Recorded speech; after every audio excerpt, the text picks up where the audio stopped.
বছর তো ভাই 2 লাখ 1.5 লাখ টাকা করে তরমুজ বেচছে, এবছর 50,000 টাকা বেচতে হয় না। সকাল থেকে এই পর্যন্ত বেচছে আমার 8,500 টাকা। মানে এবছর একবার করুণ অবস্থা, তরমুজের দাম বেশি থাকার কারণে পাবলিক খাচ্ছে না।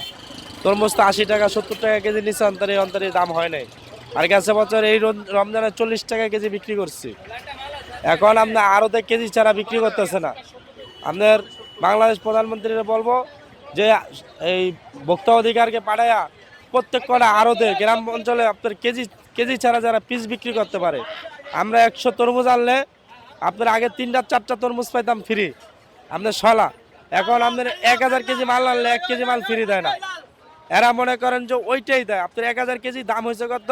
66,000 টাকা। ওই 66,000 টাকা দিবে, 200 টাকা কম দেওয়ার অপশন নেই।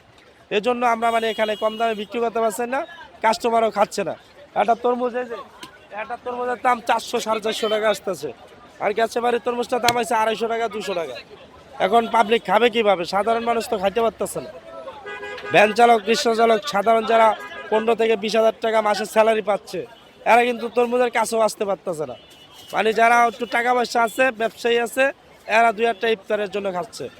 আর এবছর অত মাল টানতেছে না ভাই, সকাল থেকে অনেক বাজার অবস্থা খারাপ, তরমুজ একবারে খাচ্ছেই না। এবছর আমদানি আছে, আমদানির তুলনায় মনে করেন যে রপ্তানি হইতেছে বেশি, কিন্তু এই কারণ বাজার খাচ্ছে না। গুলশন এলাকায়, অন্য অন্য এলাকায় অনেক মানুষ খাচ্ছে, কিন্তু এই কারণ বাজার একটু আজকে 4 দিন যাবত একটু কাস্টমার নাই। প্রথম দিয়ে একটু খাইছে, এখন খাচ্ছে না।